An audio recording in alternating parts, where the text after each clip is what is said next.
Hey guys, welcome back to the new video. My name is Manish and I hope you all are doing absolutely fine. बहुत दिनों बाद एक video बना रहा हूँ और बहुत ही रिसर्च करने के बाद मैंने एक टॉपिक सोचा है अपने न्यू वीडियो के लिए, वो है how to rejoin TCS back after your LWP। तो हम लोगों ने देखा है कि TCS provide you with the option जहाँ आप एक सबैटिकल ले सकते हैं अपने हायर एजुकेशन परस्यू करने के लिए, कोई भी हायर एजुकेशन हो, MCA, MBA, MTech, कुछ भी। तो आपको रिजॉइन तो करना है ना, और रिजॉइन करना है तो क्या प्रोसेस रहेगी। तो आज की वीडियो में हम उसी प्रोसेस के बारे में बात करने वाले हैं और ये बहुत ही एक डिटेल वीडियो होने वाली है जो कि आप लोगों को बहुत ही ज़्यादा हेल्प करेगी आपकी रिजॉइनिंग की जर्नी में।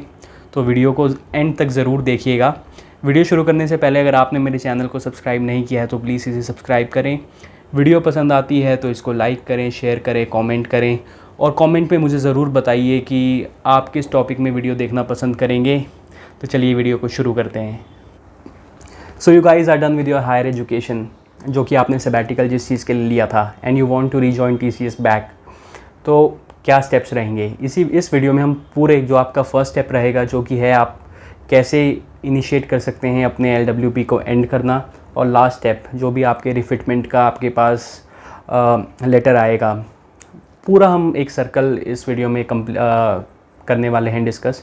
तो वीडियो को एंड तक ज़रूर देखना क्योंकि बहुत ही एक माइन्यूट डिटेल्स के ऊपर मैं बात करने वाला हूँ इस वीडियो पे।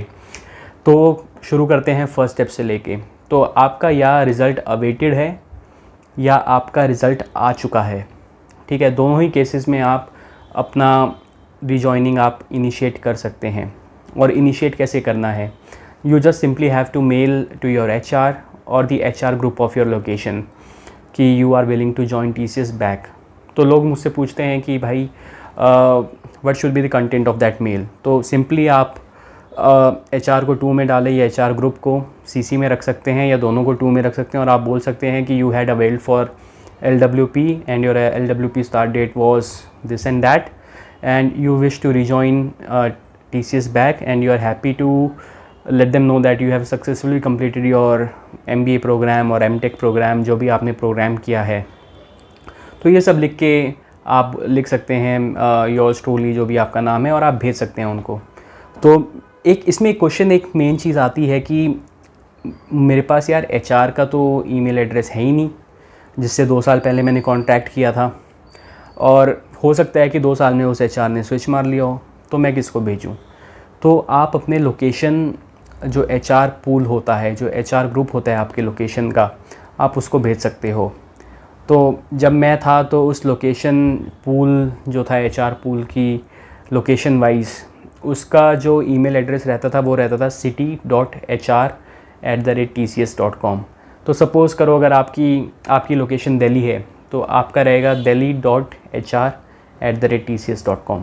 तो आप उनको ये मेल भेज सकते हैं and usually the HRs are very responsive. मेरे केस में I got response from them within the same day. मैंने सुबह भेजा और शाम तक मेरे को रिस्पॉन्ड आ गया था। उन्होंने मेरे को एक HR असाइन कर दिया था to guide me through the entire process of joining back TCS from LWP, ठीक है। तो आपका फर्स्ट स्टेप ये रहेगा। तो आपको एक HR असाइन हो चुका है, उसके बाद आपको नेक्स्ट स्टेप क्या लेना है। तो नेक्स्ट स्टेप रहेगा जो HR आपसे कांटेक्ट करेगा आइदर थ्रू ईमेल, और he must be having your phone number in the repository of TCS। तो डायरेक्टली आपके फ़ोन पे एक कॉल आएगा और आपको बोला जाएगा कि आपको LERF फॉर्म फिल करना है अल्टीमेटिक से।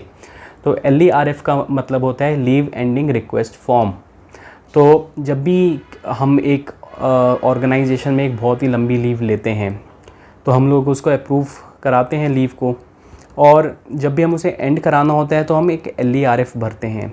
LERF है लीव एंडिंग रिक्वेस्ट फॉर्म, मतलब आपकी लीव अब ख़त्म हो गई है और आप उसे आप एंड करना चाहते हैं और आप ऑर्गेनाइजेशन को ज्वाइन बैक करना चाहते हैं। तो काफ़ी लोग मुझसे पूछते हैं कि ये LERF आपको कहाँ पे मिलेगा, ठीक है।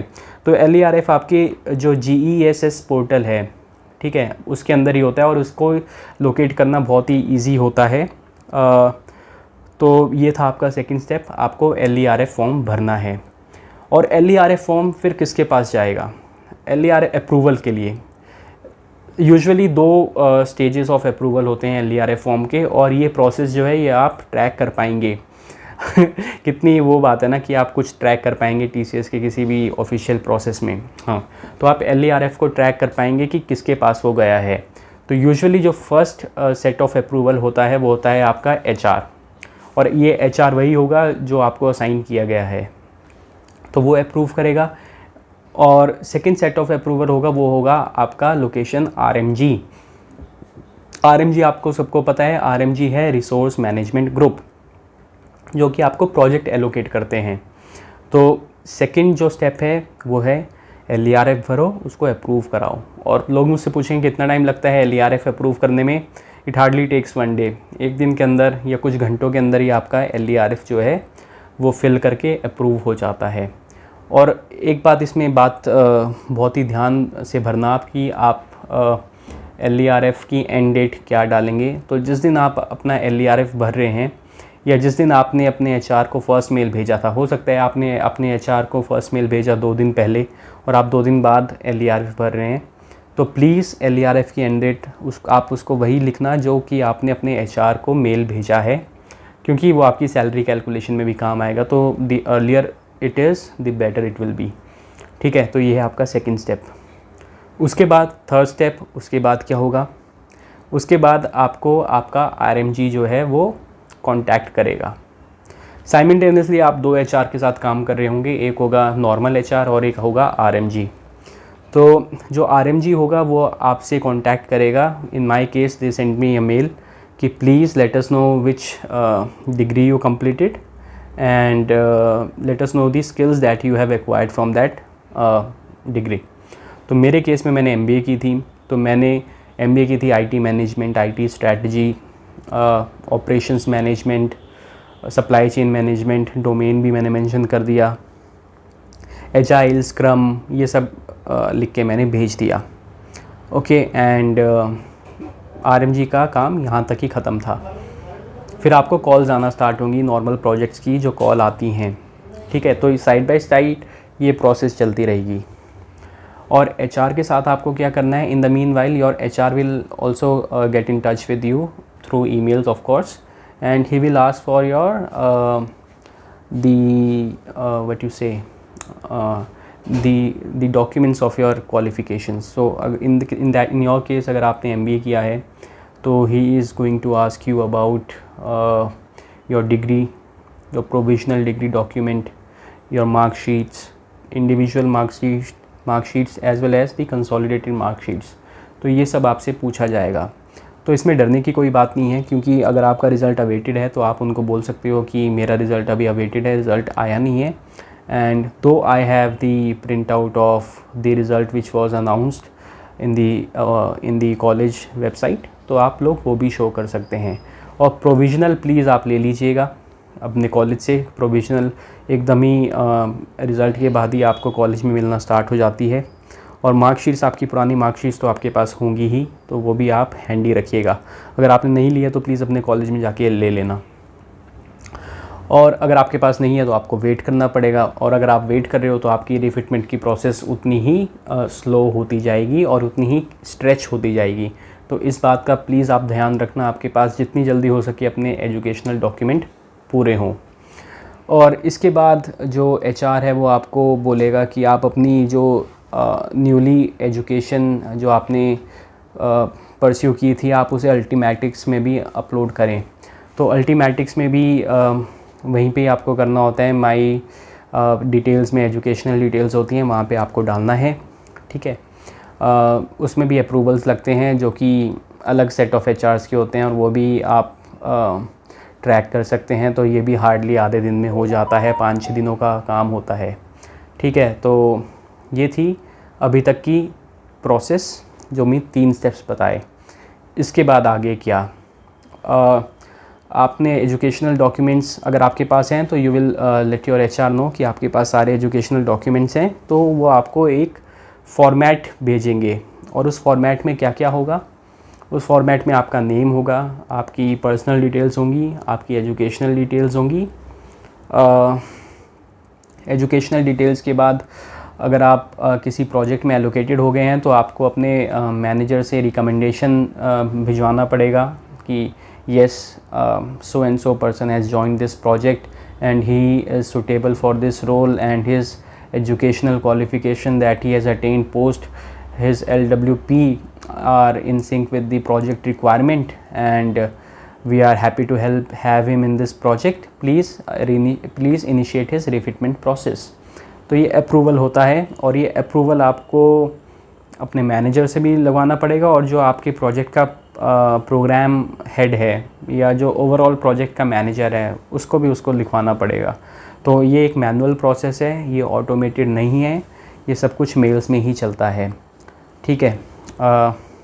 तो ये हो गई जो HR आपको डॉक्यूमेंट भेजेगा वो।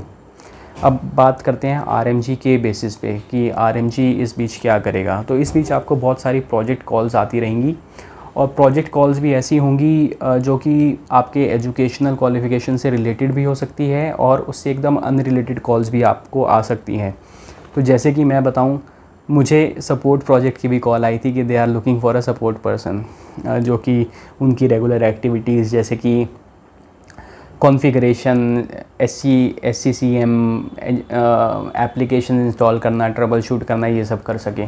तो आप घबराना मत, you can simply say them that you have just completed your higher education that is MBA और MTech, and you are looking roles in particular to that domain. तो ठीक है, तो उसमें कोई प्रॉब्लम नहीं आनी चाहिए। तो बताना चाहूँगा कि इसमें आपको क्या क्या रोल्स मोस्टली आपको आ सकते हैं। मैंने नोट्स बना के रखे हैं, इसलिए मैं अपने फ़ोन में देख के आपको बताऊंगा कि क्या क्या नोट्स, क्या क्या प्रोजेक्ट से रिलेटेड आपको कॉल्स आ सकती हैं।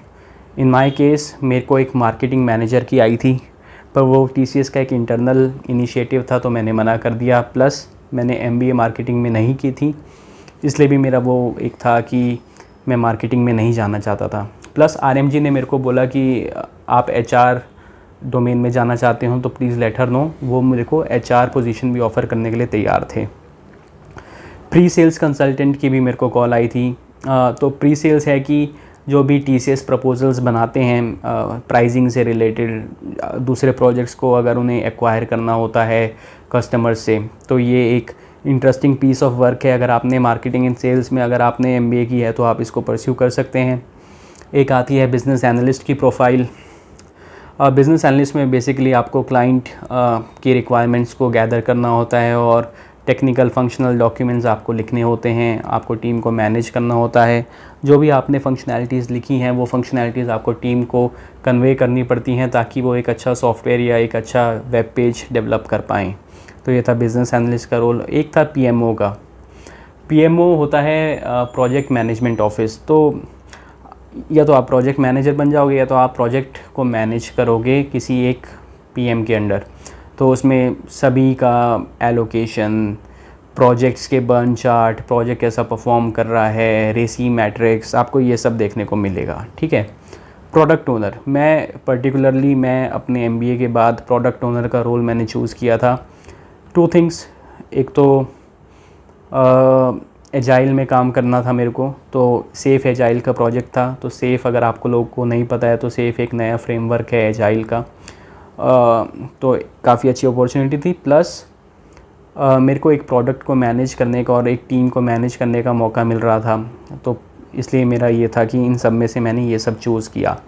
तो आप लोग कुछ भी चूज़ कर सकते हैं अपने प्रेफरेंस के बेसिस पे। मैंने आपको बता दिया है कि आपको रैंडम कॉल्स भी आएंगी, वो आपको इग्नोर करना है। ये नहीं कि आप हाँ बोल दो, और आपको इन डोमेन से रिलेटेड भी कॉल्स आ सकती हैं। तो प्लीज़ सोच समझ के प्रोजेक्ट चूज़ करना, क्योंकि आप लोगों को पता है अगर एक बार किसी प्रोजेक्ट में घुस गए तो उससे निकलना बहुत ही ज़्यादा मुश्किल रहता है। तो please be sound at time of choosing your project, ठीक है। तो ये था। तो आपको प्रोजेक्ट मिल गया, ठीक है। आपको प्रोजेक्ट मिलना ही, आपको बहुत ही जल्दी एक प्रोजेक्ट लेना पड़ेगा अगर आप चाहते हो आपका रिफिटमेंट जल्दी से इफ़ेक्ट में आए, क्योंकि HR जो है वो आपका रिफिटमेंट का केस आगे कॉर्पोरेट को नहीं भेजेगा जब तक कि आप किसी प्रोजेक्ट में नहीं आ जाते हैं। तो देखो, आप प्रोजेक्ट में आ गए, आपके पास आपके सारे डॉक्यूमेंट्स भी आ गए, आपकी डिग्री, प्रोविजनल, मार्कशीट, कंसोलिडेटेड, सब कुछ आपके पास आ गया। आप HR को बोलोगे कि yes, I have been allocated in this project, so please proceed ahead with my refitment process. तो एचआर क्या करेगा, एचआर आपके जो भी आपने डॉक्यूमेंट्स भेजे हैं, जो भी आपने फॉर्म फिल किया था, आपने अपने प्रोजेक्ट मैनेजर से अप्रूवल ले लिया है, उन सब के बाद एचआर जो है वो आपका केस कॉर्पोरेट को भेज देगा। तो आपका क्वेश्चन ये होगा, क्या मैं इस प्रोसेस को ट्रैक कर सकता हूँ? तो इसका एक सिंपली एक आंसर होगा, नहीं, आप इस प्रोसेस को ट्रैक नहीं कर सकते हैं। ये एक ट्रांसपेरेंट प्रोसेस नहीं है, ये आपके एचआर पे डिपेंड करता है। अब आप लोग पूछोगे कि मेरा कैसा था एक्सपीरियंस। तो मेरा एक्सपीरियंस बहुत ही बेकार एक्सपीरियंस था इस प्रोसेस से रिलेटेड, क्योंकि आप लोगों को कंटिन्यूस फॉलो अप करना पड़ेगा आपके मैनेजर या आपके एचआर से। और आप लोग को पता है टीसीएस या किसी भी ऑर्गेनाइजेशन में अगर आप फॉलो अप करते हो तो सामने वाला बंदा चिढ़ जाता है, वो आपको कोई जवाब नहीं देता। दो आपके लिए वो इम्पोर्टेंट है, दो वो उनकी जॉब है, पर they don't take it seriously, क्योंकि वो उनको इफ़ेक्ट नहीं कर रही है। तो इन माई केस ऑल्सो मैंने टीसीएस ज्वाइन बैक किया था जून 2021 में। मैंने 10 जून 2021 में टू बी प्रिसाइज मेरे को एक प्रोजेक्ट मिल गया 29 जून 2021 में। Of course same he month में मैंने एक प्रोजेक्ट ढूंढ लिया प्रोडक्ट ओनर का, और मैंने अपने सारे डॉक्यूमेंट्स 4 जुलाई तक अपने एचआर को दे दिए। तो देन मैंने सुना था अपने कुछ फ्रेंड्स से जिन्होंने LWP ले रखी थी कि 2 महीने के अंदर आपका रिफिटमेंट हो जाता है। तो पहले 1 महीने तो मैंने परेशान नहीं किया एचआर को, क्योंकि जब मैंने डॉक्यूमेंट्स भेजे थे ही मेल्ड मी कि he will forward my case to corporate for refitment. तो मैं था ठीक है। तो ये जुलाई की बात है। अगस्त आ गया, कोई खबर ही नहीं। सैलरी स्लिप आई, वही पुरानी सैलरी मिल रही है। मुझे लगा चल भाई होगा, टाइम लगता होगा। अगस्त आ गया, सितंबर आ गया। देन सितंबर में मैंने रिलीजियसली फॉलो अप करना स्टार्ट कर दिया। तो सितंबर में मेरे को पता लगा कि एचआर ने केस फॉरवर्ड ही नहीं किया है, वो अभी तक भी उसके पास है। He said oh I forgot. यार हाउ कुड यू फॉरगॉट? क्योंकि आपके लिए इम्पोर्टेंट नहीं है, बट मेरे लिए तो इम्पोर्टेंट है। बिकॉज अगर मैं 2 साल पहले वाली सैलरी में काम कर रहा हूँ 2-3 महीने से, तो मेरा क्या मोटिवेशन रहेगी? प्लस जो कि आपके रूल्स हैं, आपके लॉज हैं, जो कि आपको रिलीजियसली फॉलो करनी चाहिए, दिस इज़ योर जॉब, तब भी आप नहीं कर रहे हो। आप 2 महीने बाद भी मेरे को कह रहे हो अभी तक आपने फॉरवर्ड ही नहीं किया है। ठीक है, तो उसने कहा फॉरवर्ड कर देता हूँ। And next day he is mailing me कि आपके मैनेजर ने अभी तक जस्टिफिकेशन ही नहीं भेजी। Okay, then I got in touch with my manager. I said मैंने आपको 2 महीने पहले बोला था कि आप जस्टिफिकेशन भेजो। जस्टिफिकेशन में वो लोग आपको नहीं रखते हैं, ठीक है, बिकॉज वो एक उनकी इंटरनल चलती रहती है, ताकि आप क्वेश्चन आउट ना कर पाओ कि कब भेजा कब नहीं भेजा। मेरे केसेस पे मेरे एचआर ने बोल दिया कि उसको नहीं मिला है, तो मुझे पता लग गया कि नहीं मिला। तो फिर मैंने रिक्वेस्ट किया कि प्लीज़ भाई जल्दी भेज दो। Then they took it positively, उन्होंने उसी दिन भेज दिया। Then again my HR took 10 to 15 days more to do that, to forward my case to corporate. तो उसने फाइनली 5 या 6 सितंबर को उसने मेरे पास मेल आई कि your work has been done and I forwarded your case to refitment case to corporate. अब उसने बोला मेरे हाथ में कुछ नहीं है, it is up to corporate, वो जब देंगे तब देंगे। ठीक है, तो देखो एक क्वार्टर पूरा ख़त्म हो गया, जुलाई अगस्त सितंबर एंड तक भी मेरे पास कुछ नहीं आया refitment letter. Then I became very anxious, क्योंकि जो मेरे साथ के लोग थे उनको तो सितंबर एंड तक आ गया, जिन्होंने मेरे साथ ज्वाइन किया था, क्योंकि कांटेक्ट में तो आ ही जाते हैं ना लोग, किसी किसी का तो अगस्त में भी आ गया था। तो it simply depends upon your HR, वो कितना रिलीजियसली अपना जॉब फॉलो करता है। And trust me, you have to be on your toes. बात आती है फॉलोअप करने की, आपको बहुत ही ज़्यादा फॉलोअप करना पड़ेगा, वरना आपका काम नहीं होगा। ठीक है, तो फाइनली मेरे को मेरा रिफिटमेंट लेटर आया 14 अक्टूबर में। ठीक है, 14 अक्टूबर में मेरे पास आया एंड उसकी इफ़ेक्टिव डेट थी 1 अक्टूबर।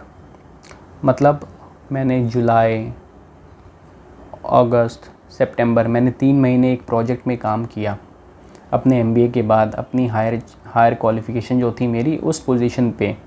और आप मेरे को जो वो है इफ़ेक्टिव डेट वो दे रहे हैं अक्टूबर।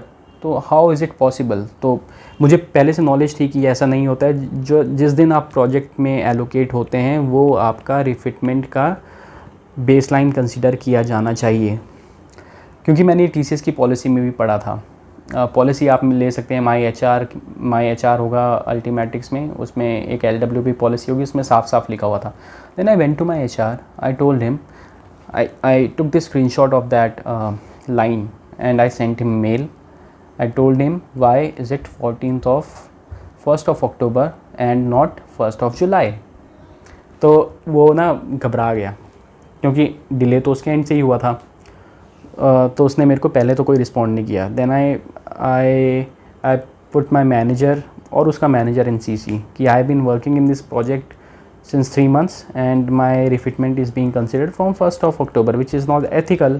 You can refer to the screenshot below. तो उसमें क्या हुआ कि HR को एक्शन लेना पड़ा। तो नेक्स्ट मंथ की जो मेरे को सैलरी आई वो मेरे को 3 महीने का एरियर आया, ठीक है।